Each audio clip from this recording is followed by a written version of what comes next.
On this channel, I don't typically do guides for events. I'm also focused on units and the actual events that come up.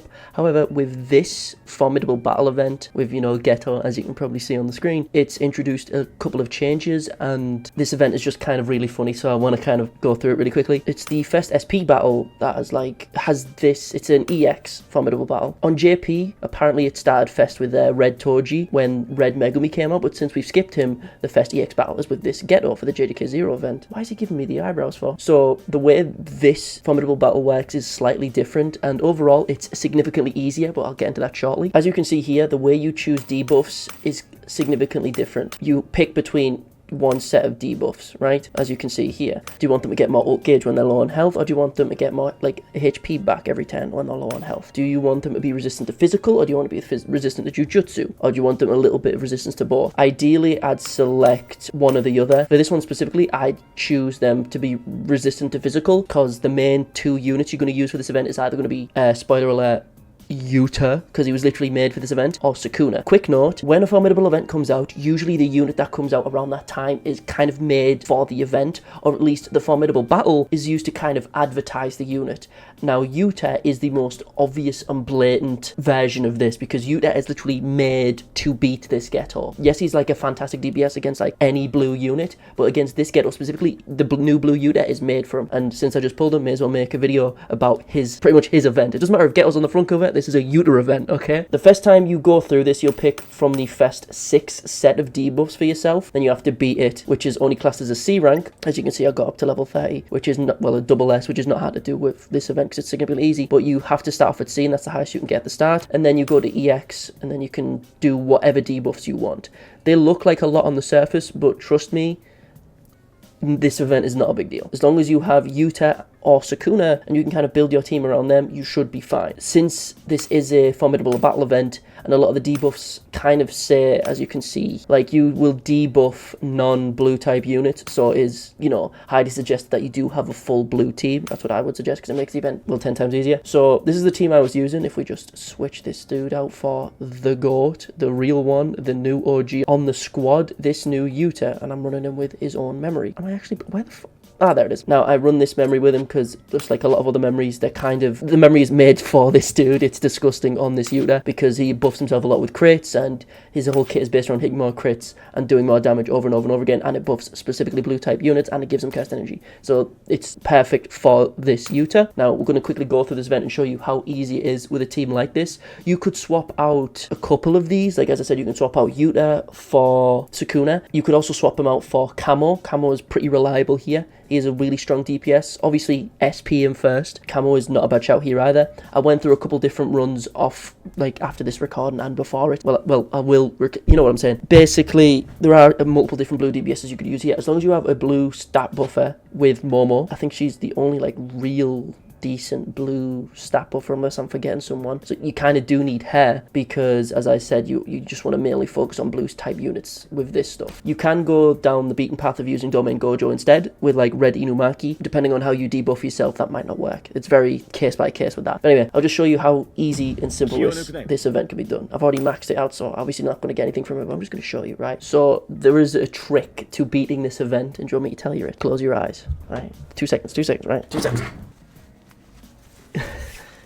You can probably guess just by looking at me, but this little trick is just pick Yuta. Just get Yuta and you will win. You might notice there's no music being played in-game, and that's because if you play the formidable battle yourself, and you're a fan of JJK, you will realise that the music in the background is from the movie, from the JJK 0 movie, and it's really good. But the thing is, I don't want to get sued.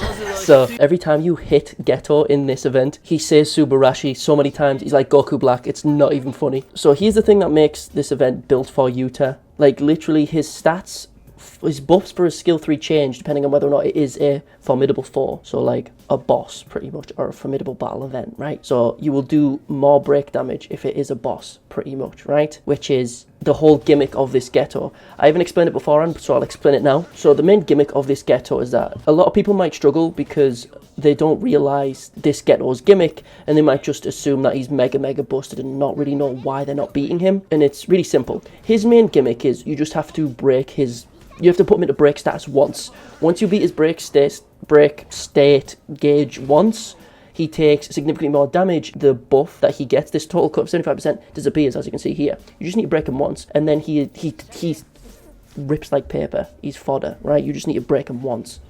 Yeah, there's not much going on here. Subarashi, Subarashi. Yes, it's because he says it in the movie. I know, but come on. I can't wait for the Geto SP buffs. I really can't. He's probably going to break next turn. Skill 3, then skill 2 hand after this. So, another thing about this team specifically is that you may notice that Yuta, despite how much I'm gassing him up, is not doing a lot of damage. And that's obviously just because, you know, before he uses his ult and Rika is activated, he does exclusively physical type damage.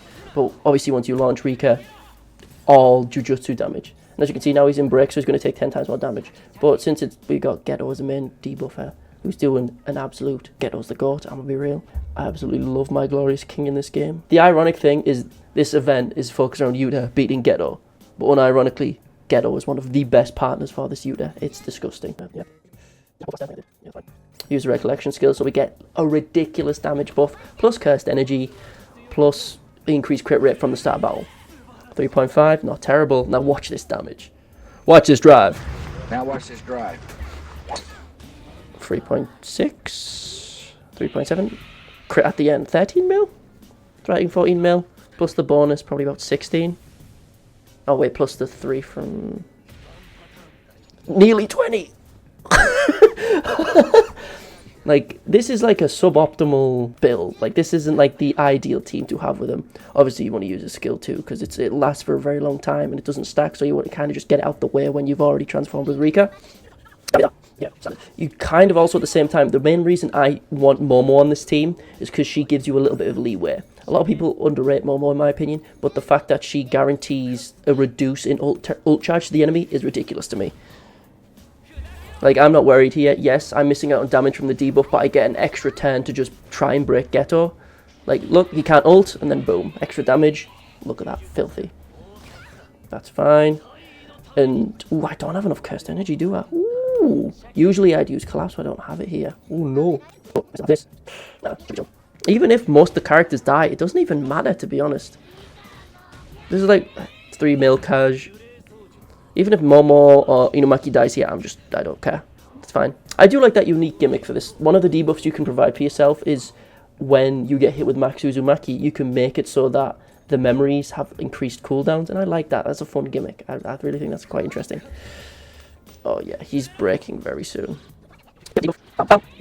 He's screwed. Like this, this is the most suboptimal run I've ever done with this, and I've went through a couple with different teams, and it just doesn't matter. It genuinely does not matter. But I'm gonna let that ride just to see what damage we get with like no buffs from Momo because she's had no CE. 1.5.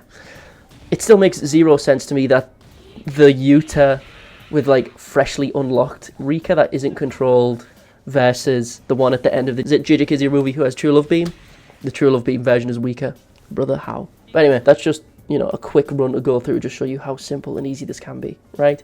This is just a quick video to explain how the new EX versions of the Formidable Battle event work. You just choose between debuffs, that's fine. I'd say overall, the event's easy. If you don't have Sukuna and you don't have Yuta, I would say it's probably going to be a struggle. You could try it with Gojo, with Blue Gojo, but outside of like blue Jujutsu based DPSs, I think you'd struggle, because the reason that event is significantly easier is because of the debuffs provided by Geto, increase your damage significantly, and outside of Sukuna and the new Yuta, strictly Jujutsu based attackers or attackers who do mainly Jujutsu damage aren't as good, and they're not like great. If you have Sukuna or if you have Yuta, you can get through this event easy peasy. If you don't have adult Geto, as I say, it might be a little bit of a struggle, but it's not impossible. Just switch out Geto with Yaga, but you will need to like protect him with, you know, certain memories for heals or increased defense or whatever. But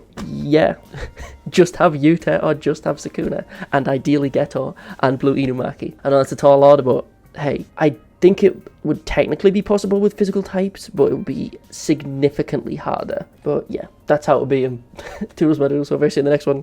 Peace. I don't know why I put this on just for like 2 seconds. It's so stupid. Why does Yuta just wear a chef coat? I'll never understand. It's so dumb.